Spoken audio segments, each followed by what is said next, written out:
Finally অনেক কাঠখড় পোড়ানোর পর উনুনটা ধরানো গিয়েছে। আর এখন কড়াইতে তেল দিয়ে আলুর সঙ্গে মারামারি করতে করতে আমার বৌদি এখন আলু ভাজছে। আর আমি সেই ফাঁকে আরেকটা উনুন ধরিয়ে নিয়ে এখন গরম জল করতে বসিয়ে দিয়েছি। পেঁয়াজ ভাজা হতে না হতেই কাকা এখানে হাজির টোপসে ফ্রাই করে নিয়ে। টোপসে ফ্রাইকে এখন সাইডে রেখে গরম জলের মধ্যে গোটা মশলাগুলো দিয়ে দিচ্ছি। তেজপাতা, লবঙ্গ, দারুচিনি, এলাচ আর সামান্য পরিমাণে নুন আর সাদা তেল। গরম জলের মধ্যে এগুলো ভালো করে ফুটে গেলে তারপর আগে থেকে ভিজিয়ে রাখা চালটাও এর মধ্যে তুলে দেব। ততক্ষণে আমার বৌদির এখানে বেরাস্তা ভাজাটাও কমপ্লিট হয়ে গিয়েছে। এতক্ষণে হয়তো তোমরা বুঝতেই পেরে গিয়েছো আমাদের আজকে ফিস্টের মেনু কি। বিরিয়ানি বানানো হচ্ছে।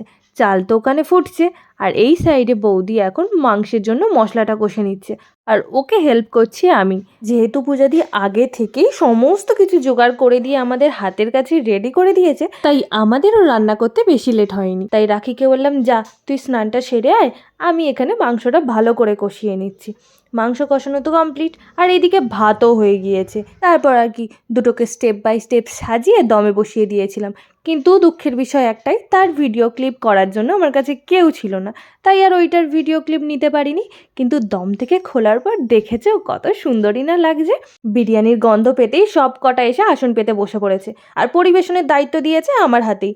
তাই আর কি সকলকে পরিবেশন করে দিয়ে আমিও নিয়ে খেতে বসে পড়লাম। পূজা দিয়ে আবার রায়তাও বানিয়েছিল। বিরিয়ানিটা খেতে জাস্ট দারুণ হয়েছিল।